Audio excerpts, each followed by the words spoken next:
Okay, you're on. Am I rolling? You are. This is Tom Holiday again, hoping to come to you in the voice of Red Fox, just for laughs. By the way, I want to tell you something that might be interesting for today's time.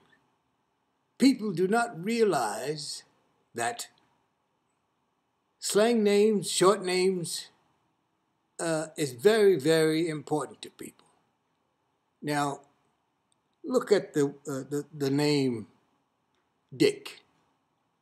I knew a guy when I was in the service, his name was Dick. We said, "Hey, Dick!" Well, if a person didn't know Dick, they would look around and say, "Who's he calling?" And then we had a guy called Peter. "Hey, Peter!" And, slang names and nicknames, very funny. Look at Oprah in that vajayjay thing. Now, who would think she's talking about a vagina? Vajayjay, vagina? That's funny. And we as adults has to look back and try to have a laugh. A laugh is something that it brings cheer to the heart, the soul. I remember when we did things like the racetrack and things like the Jackass. All those old records were very funny. Made a lot of money too. But now today's time has changed. We get blown away by people's criticism. In fact, I don't give a damn, but I don't want people to be turned off. I'd rather turn you on than turn you off. Now,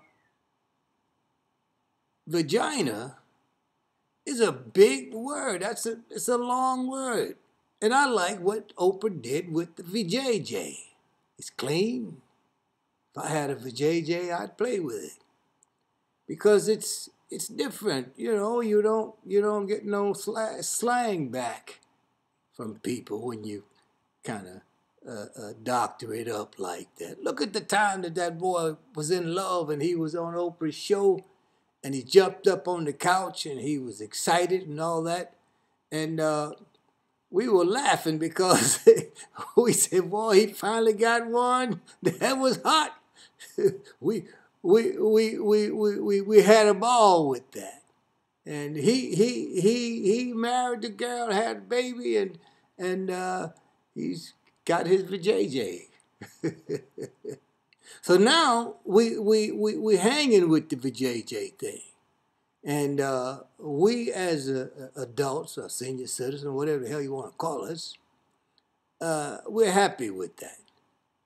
And I'd like to tell the world about an experience I had, sexual encounter, when AIDS first came out. Well, I had a date. I had a date with this young lady, and she was concerned about my health. Well, now, she couldn't be no more concerned than me because, hey, I want to stay here as long as I can. So she asked me, "Where's my paper?" So I thought she was talking about money. I said, "How much money I got to give?" She said, "I'm talking about the paper that tells me that you don't have AIDS." I said, "Oh, honey, I don't have no damn AIDS." I says, "If I had AIDS, I'd be dead. Because my doctor said to me that my condition with diabetes, if I had any type of symptoms of AIDS, I'd be out of here." So I managed to talk to her and talk her through it, and I had fun, boy. Look at here. She and I, we got along well. She gave me a habit. She turned me on, but boy, look at here. She turned me off too, man. When she told me that she and I was through, hey, man, she should have shot me with a shotgun. But that's all right. I've been put down before. As a matter of fact, I've been put down a lot of times. I've had more girlfriends than some dogs have puppies. And they say the biggest litter is 12. But anyway, sex is getting to be a big thing again. People don't realize that sex come in and out. Sometimes you have to do without it. Sometimes you can't do without it. I remember a friend of mine, he and his old lady was breaking up after 20 years. How can you break up with a woman that you've been together for 20 years? Oh man, it's like a new life. So I found myself saying, hey man, listen, you've got to understand that nothing lasts forever. Everything wears out. So he dropped his head and went on his way. The lady went on her way, just like I did when my marriage fell through. And hey, one of those things. But you know, I like the relationship between Oprah and Stedman. Now that's a relationship that's priceless. I was watching Oprah one day, man, and that boy that did Ray Charles, what's his name? I forget his name. But anyway, he was talking about Oprah when Oprah and her man finished with each other. He's going to marry Oprah. Boy, I got pissed. I said, man, why don't the man leave the woman alone? Oprah, listen, it's a woman's world, man. Women can do things that men can't even dream of. So, let her do it. When a woman choose, that's it, baby. Because you can't make them do nothing. You have to thank God they do what they do when they do what they do. But anyhow, that's a beautiful relationship. It's been a long time. We as individuals must understand that nothing lasts forever. The good book says you can lose everything you have, but you can't lose God. That's good enough for me. So I have another slang name to bring to the forefront, and I'm sure everybody is familiar with it. It's called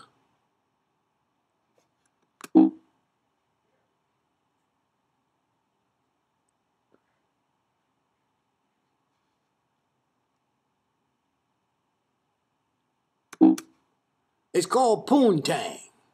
Now, when I was a kid,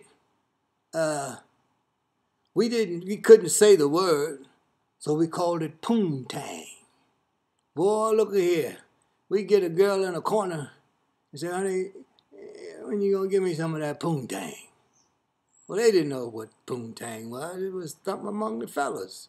Girls do that too, you know. They have a slang name for a guy's, I should say penis. Because I've already mentioned that I had a friend named Dick. And slang names like Dick, that's not profanity. Every male on the universe got a dick. So be proud of the fact that you got what you got between your legs. But don't start charging people for it, because that's a thing that should be priceless between two human beings. The moment that you take your physical, spiritual body and lay it on the line with another person and feel what you feel when you feel what you feel, and thank God for it, because it's priceless. You can't buy it and feel good about it. But if it's a gift, oh boy, I'm trying to tell you that if it's a gift, baby, hey, hallelujah. So let's be happy with what we've got and what we do. And let's be happy for the next person that's got what they got and getting what they get when they get what they get. Don't mess it up for someone else. We used to call them K blockers. Well, we used to call them cock blockers. Somebody jealous of somebody else and somebody get in the way of a relationship between another person and another person. Yeah, man, this up is a cock blocker, boy. Don't mess with him. Or don't mess with her. She's a cock blocker. So those little slang names, well, they're precious. You know, that's between the fellas and the girls. That's our thing, you know. So don't blow it. I have reason to believe that all people must realize that what you do when you do what you do without somebody else doing what you do, because nobody can do it like you. We are individuals that do what we do when we do what we do, because nobody else can do what we do when we do what we do. Be happy about it. Feel good about yourself, unless you can't do what you do too good. But anyway, I have reason to believe that all people are special. And they're not no ugly people. Especially people that's a little overweight, too tall, or too short. Listen, beauty is in the eye of the beholder. Have you ever seen a real tall person with a little short person? And they were just as happy as they could be. So dig on that. Trying to tell you something that's going to take you through life. If you do what you do when you do what you do, and you do it with somebody you want to do it to, do it, baby, do it. You know, we are only human beings. We can't be any more than that. How much money you got? I've had enough money to shake a stick at, baby. And I blew it all. But nothing but money made out of paper. You ain't gonna take a dime with you. I don't care how much you got. So don't let money be your leader. Don't let it be so important to you that you can't enjoy life because you're afraid to spend it. Sammy Davis told me that if he could get some of the money back that he spent it all over again. Sammy was my main man. He was very talented. I almost got in a fight with a sucker about talking about Sammy. You don't talk about Sammy. If you can't say nothing good about Sammy, leave it alone. Yeah, I missed a $12,000 gig. The sucker said something about Sammy that I didn't like. He said he punked out. Sammy didn't punk out. He was in a situation with a bunch of blacks, and they told him, Sammy says, you got cancer and we all gonna leave here with something. He said, we understand that your religion is Jewish. He said, but we want you to accept Jesus Christ before you leave here. And Sammy, well, my Jewish friends and blah, blah, blah. And he says, I've always had respect for the Lord, and my family were Christians and all that. He said, but what difference does it make? Well, the people put it on his mind, it makes a lot of difference. So Sammy accepted Jesus Christ, and the Jews couldn't handle that. Said he punked out, and he'd been a Jew all this time, and Jews lift him up. So the Jews wasn't the only one that lift him up. Every race on the universe lift up Sammy Davis. So I just want to tell you, it's been nice talking to you. Too bad that things happen the way they happen sometime. But anyway, take it from the voice of Red Fox. Do what you do when you do what you do. Let it be something that you want to do. Because if you don't want to do it, damn it, don't do it. See ya. Betty, I want to stop. Betty, I want to stop. How do I turn it off? Well, I'll be darned.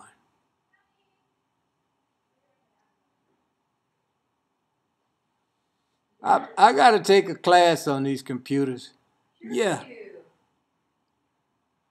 But my eyes ain't that good as it is. And I see everybody that use these computers got bad eyes. Everybody gets